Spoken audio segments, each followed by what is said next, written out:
이 시간 함께 나누실 하나님의 말씀 보겠습니다. 로마서 14장 7절부터 9절의 말씀입니다. 우리 중에 누구든지 자기를 위하여 사는 자가 없고 자기를 위하여 죽는 자도 없도다. 우리가 살아도 주를 위하여 살고 죽어도 주를 위하여 죽나니 그러므로 사나 죽으나 우리가 주의 것이로다. 이를 위하여 그리스도께서 죽었다가 다시 살아나셨으니 곧 죽은 자와 산 자의 주가 되려 하심이라. 아멘. 오늘은 우리가 주의 것이로다 라는 제야로 말씀을 함께 나누기 원합니다. 사람이 일단 구원을 받으면 하나님 앞에서 새로운 시작을 갖습니다. 이것이 삶에서의 새날입니다. 육신적으로 사람의 생일은 부모에게서 태어난 날이지만 사람의 영적인 생일은 구원받아 거듭난 날입니다.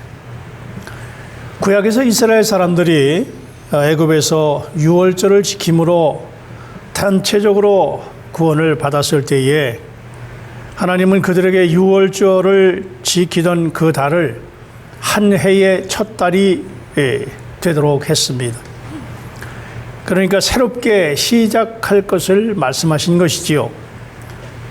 그러므로 구원은 단지 시작일 뿐 끝이 아니고 구원을 받았다는 것은 이제 막 신앙생활을 출발했다고 하는 것을 의미하는 것입니다.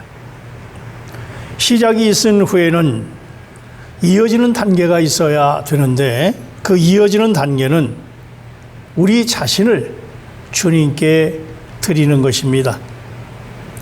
자신을 주님께 드리는 것이 구원에 이어지는 단계라고 말할 수 있습니다. 주님의 길을 걷고자 하고 생명이 자라고자 하면 하나님께서 자신 안에서 철저히 일하시도록 허락해 드려야 합니다. 그러기 위해서 우리는 자신을 하나님께 드려야 된다는 말이죠. 그러면 드리기 위해서 우리는 성장을 또한 해야 되는데 어떠한 성장이 필요한 것인가 하는 것입니다.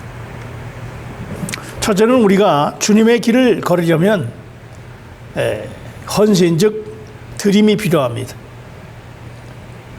구원받자마자 하나님을 따르도록 우리를 그분의 길 위에 두십니다. 그럴 때 우리는 하나님께 이렇게 말씀을 드려야 되지요. 지금부터 저는 주님의 인도를 받습니다. 저는 더 이상 어떤 일도 저 스스로 결정하지 아니하고 주님께서 모든 일에서 저를 인도해 주시기를 원합니다. 주님께서 기획하시고 저의 길의 모든 단계를 정하시도록 저를 완전히 주님의 손에 둡니다. 우리가 자신을 주님의 손에 맡기지 않는다면 주님은 우리를 이끄실 수가 없습니다. 또한 두 번째는 우리의 생명이 성장하기 위해서는 헌신이 또한 필요한 것이죠. 생명이 성장하기 위해서. 일단 구원받으면 우리 안에는 자라야 할 또 다른 생명이 있습니다. 우리는 이 생명이 날마다 자라도록 이 생명에게 발전한 기회를 제공해야 합니다. 우리의 감정이 주님께 넘겨져야 하고 우리의 생각이 주님께 만져진 바 되어야 하고 우리의 의지가 철저하게 굴복되어야 합니다. 그러니까 이 혼생명이 주님 앞에 온전히 드려져야 된다는 말이죠. 그렇게 되면 우리 안에 들어와 계신 주님의 생명이 자랄 기회를 얻게 될 것입니다. 세 번째로는 우리 안에서 하나님께서 일하시기 위해서 헌신이 필요합니다. 드림이 필요합니다. 자신 안에서 하나님께서 일하시기를 원하시는 사람은 반드시 드려져야 합니다. 하나님은 우리 안에서 하실 일이 많으십니다. 우리가 구원을 받았을지라도 여전히 하나님께서 우리 안에서 일하시는 것이 필요합니다. 하나님은 그분 본성과 성향과 생각과 갈망과 지혜와 모든 아름다운 모든 것들을 우리의 존재 안으로 일에 넣으시기를 갈망하신다는 것입니다. 그러나 우리가 나무나 돌과 같은 죽어있는 재료들이 아니기 때문에 하나님은 우리 안에서 일하시기 전에 우리의 동의를 얻으실 필요가 있습니다. 우리가 동의하지 않는다면 하나님은 우리 안에서 일하실 길을 얻지를 못하십니다. 일하시지 않습니다. 우리를 로봇같이 일하도록 않으시고 내 안에서 동의하에 일하신다는 말입니다. 하나님은 인내하시는 하나님이시고 하나님은 우리를 기다리실 수 있습니다. 모세를 40년 기다리고 또한 40년, 80년을 기다리신 하나님이십니다. 그러므로 우리는 지체하지 말고 하나님 지혜가 하나님의 아들과 같은 형상이 될 수 있도록 제 안에서 하시는 하나님의 일에 동의합니다. 제 자신을 하나님께 드리고 제 자신을 하나님의 손에 맡깁니다 라고 말씀을 드려야 합니다. 그래서 헌신이라고 하는 것은, 드림이라고 하는 것은 사실상 우리의 동의입니다. 뇌저로는 하나님의 구원의 풍성을 누리기 위해서 드림이 필요합니다. 하나님의 구원 안에서 우리가 누리는 축복들은 너무나 풍성합니다. 하나님 자신과 그리스도와 성령이 우리 몫이고 그리스도의 죽음과 부활, 그분께서 영광스럽게 되신 것, 하나님과 땅의 모든 권위를 얻으신 것, 모든 원수를 초월하신 것이 우리의 몫입니다. 우리는 구원받을 때 이 모든 것을 얻었지만 이 축복들을 누리려면 반드시 헌신이 필요하다, 그런 말입니다. 우리가 자신을 주님께 드려본 적이 없다면 삼위일체 하나님께서 우리 안에 거하신다고 해도 그분을 누릴 길이 없습니다. 우리는 주님의 비밀스러운 죽음과 영광스러운 부활을 체험하지 못할 것이고 성령은 우리를 이런 체험들 안으로 이끄실 길이 없으실 것입니다.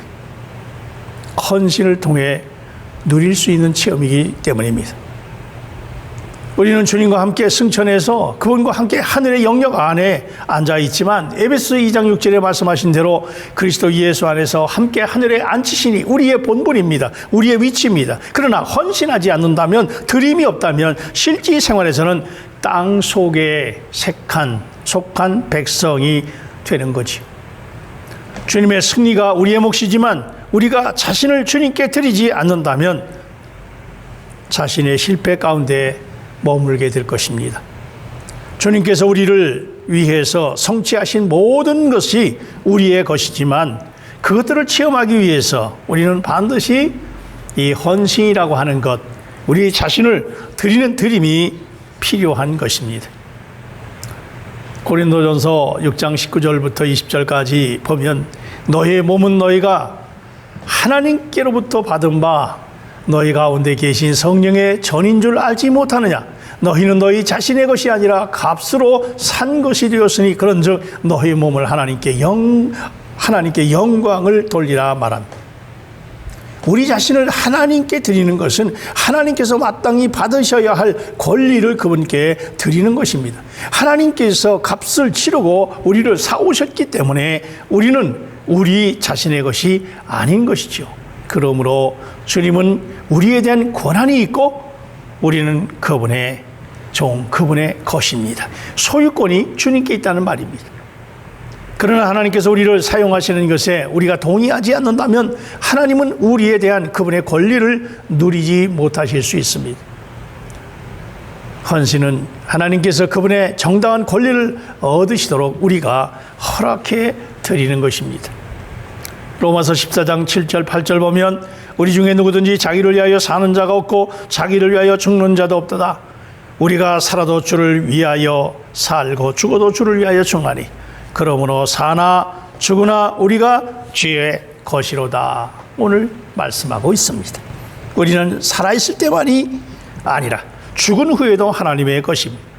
우리는 우리에 대한 그분의 권한을 인정하는 표시로 또 그분께서 마땅히 받으셔야 할 권리를 허락해 드리는 표시로서 우리 자신을 하나님께 드리는 것입니다. 주의 것이로다입니다. 우리에 대한 하나님의 권리에 동의하는 것은 그분의 강권하신 사랑 때문이고 그분께서 우리를 사시기 위해 지불하신 값 때문입니다. 주님에 대한 우리의 헌신은 주님께서 우리를 사용하시기 위한 것입니다. 그러나 하나님을 위해서 어떤 것을 하기에 앞서서 우리는 먼저 희생제물이 되어야 합니다. 먼저 희생제물이 되지 않고는 하나님을 위할 수가 없습니다. 우리는 헌신하는 것 같지만 아직 희생제물이 아닐 수 있습니다. 희생제물이 되는 것은 세 가지 주요한 것이 있는데 그것은 우선 위치가 바뀌고 용도가 바뀌고 외양이 바뀌는 것입니다. 일단 제물이 희생제물이 되기 위해 드려지면 그 위치가 바뀝니다. 이 제물은 이전의 위치를 잃고 이제 제단 위에 있게 된다는 말입니다. 양이든 소든 일단 희생제물로 드려지면 그 위치가 바뀌어서 이전에 양떼나 소떼와 함께 있었지만 지금은 제단 위에 있습니다. 그 다음은 예물이 아닌 희생제물로 드려지면 그 기능이나 용도 또한 바뀝니다. 이전에 양이나 소는 세상에서 사람들을 위해 사용되었습니다. 그러나 일단 제단 위에 두어지면 더 이상 사람들에게 사용될 수 없습니다.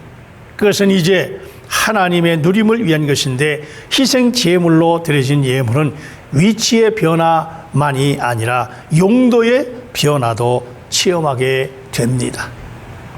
따라서 드린다고 하는 것은, 헌신한다고 하는 것은 다만 몇 마디의 기도로 드려지는 문제가 아닙니다. 헌신은 자기 희생제물로 드리는 것입니다. 이전에 우리는 세상에 있었습니다. 이제 우리는 하나님의 제단 위에 있습니다. 이전에 우리는 자신과 아내와 남편과 자녀와 부모와 세상을 위해 살았습니다. 그러나 이제 우리는 하나님의 나라를 위해서, 하나님을 위해 삽니다. 또한 희생제물로 드려진 모든 것은 하나님의 다루심의 과정을 통과해야 합니다. 특히 그것은 번제물로 드려질 경우에 그렇습니다. 소나 양이 번제물로 드려지려면 죽임을 당하고 가죽이 벗겨지고 각이 떠지고 씻어지고 제단 위에 두어지고 잿더미가 될 때까지 태워져야 합니다. 이 지점에 이르러서야 희생제물은 하나님의 누림을 위한 달콤한 향기가 되었다고 말할 수 있게 됩니다. 오직 이런 사람만이 하나님을 위할 수 있고 하나님의 원하심을 이루도록 하나님께 사용될 수가 있습니다. 그러면 이제 우리는 어떻게 헌신을 하는가 하는 것입니다. 어떻게 드려지는가? 이 드림은 관문이고 우리는 반드시 그 관문을 통과하겠다는 결심이 있어야 하지요. 철저한 기도를 하면서 우리의 죄들을 자복하고 자신을 하나님께 넘겨드리는 것입니다. 하나님 앞에서 느끼는 죄들, 실수, 오염, 부패 하나씩 자백하고 이 세상의 어떠한 오염도 다 내려놓습니다. 이어서 우리의 존재 전부와 우리의 가진 모든 전부와 우리의 모든 것을 하나님께 드리게 되는 것이지요. 자신을 주님께 넘겨드려야 하고 자신의 어떠한 모든 것도 다 넘겨드리는 것입니다. 또 자신의 교육, 경력, 장래 모든 것을 주님께 넘겨드리는 것입니다. 우리는 홀로 하나님 앞에서 이런 종류의 기도를 해야 합니다. 또한 헌신은 관문일 뿐 아니라 또한 길입니다. 모든 영적인 일에서 우리는 먼저 문의 안쪽을 들어서야 하고 다음에 길을 걸어야 합니다. 이것이 하나님께서 정하신 순서입니다. 우리가 헌신의 문을 통과해 들어간 후에 반드시 계속해서 헌신의 길을 가야 합니다. 문을 통과하는 것은 한 번 이루어지는 일이지만 길을 가는 것은 지속적으로 새롭게 됨, 즉 매일의 헌신, 매일의 드림이 요구된다 하는 것입니다. 민수기 28장 29장에서 하나님은 이스라엘 사람들에게 매일 번제물을 바치라고 명령하셨습니다. 그들은 매일 아침과 저녁에 번제물을 바쳐야 했습니다. 더욱이 이스라엘 사람들은 안식일마다 매달 초하룻날에 매년 있는 명절 동안 번제물을 바쳐야 했습니다. 이것은 우리가 헌신의 관문을 통과한 다음에 매일 아침 하나님 앞에서 우리 자신을 헌신해야 한다고 하는 것을, 드려져야 한다는 것을 보여주는 것입니다. 우리가 매일 아침 잠자리에서 일어날 때 맨 처음 하는 말이, 주님, 오늘 아침 다시 한번 제 자신을 주님의 손 위에 놓습니다. 그리고 하루가 마무리되는 밤에 우리는 그분 앞에서 제 자신을 다시 주님께 드립니다 라고 고백해야 합니다. 때로 세상에서 유혹이 올 때마다, 아니면 남편이나 아내나 또한 이 세상에서 어떤 다툼이 일어날 때에 주님, 제가 주님께 드려졌다는 것을 인정합니다. 그렇게 말씀드려야 합니다. 하나님은 그분께 드려진 모든 희생제물을 받으십니다. 하나님은 심지어 실수로 그분께 바쳐진 희생제물도 받으신다는 것입니다. 그러므로 우리는 자신이 드린 제물을 받으실지 염려하지 말고 다만 자신이 헌신했는지를, 드려졌는지를 판단해야 합니다. 자신을 제단 위에 두는 사람은 언제든지 거기서 도망칠 수 없고, 우리의 헌신이 하나님께 받아들여졌다고 하는 것을 믿는 것입니다.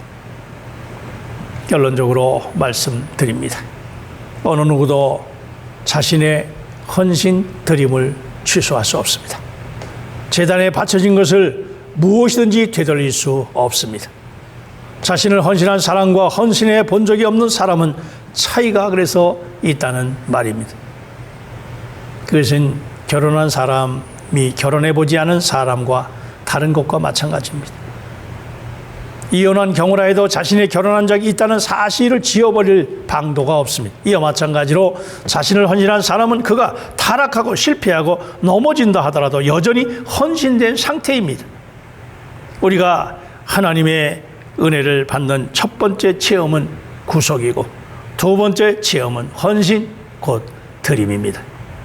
세상에 있는 사람은 구원을 받아 그리스도인이 되어야 합니다. 그리스도인이 된 후에 그는 주님의 길을 걷고 주님의 생명을 살고 주님께서 자신 안에서 일하시도록 나를 내어드리고 하나님의 구원의 풍성을 누리기 위해서 자신을 드려야 합니다. 오직 이렇게 함으로 그는 합당한 그리스도인이 돼서 하나님께서 그리스도 안에 예비하신 축복을 누릴 수 있습니다. 다시 한번 구원받은 우리가 헌신을 확인하고 나의 모든 것을 헌신함으로 또한 헌신되었음을 믿음으로 보시고 그리스도를 누리며 날마다 매 순간 그리스도 안에서 하나님 안에서 승리하는 저와 여러분 되시기를 주의 이름으로 축원합니다. 사랑과 은혜가 충만하신 하나님, 우리는 구원받아 주님 앞에 드려진 존재들입니다. 날마다 하나님 앞에 드려진 존재로 확인하고 내가 주님 앞에 드려졌다고 고백하고 믿음으로 나아가 그리스도 안에서 그리스도를 살아내는 우리의 삶이 되도록 하나님 축복해 주옵소서. 그러므로 주님께서 이루신 모든 아름다운 것들을, 하나님의 놀라운 것들을 체험적으로 누리며 하나님 앞에 신실한 삶을 살아가므로 이 어려운 시대 속에서 권세 있는 승리의 삶을 살아갈 수 있도록 축복해 주옵소서. 예수님의 이름으로 기도하옵나이다. 아멘.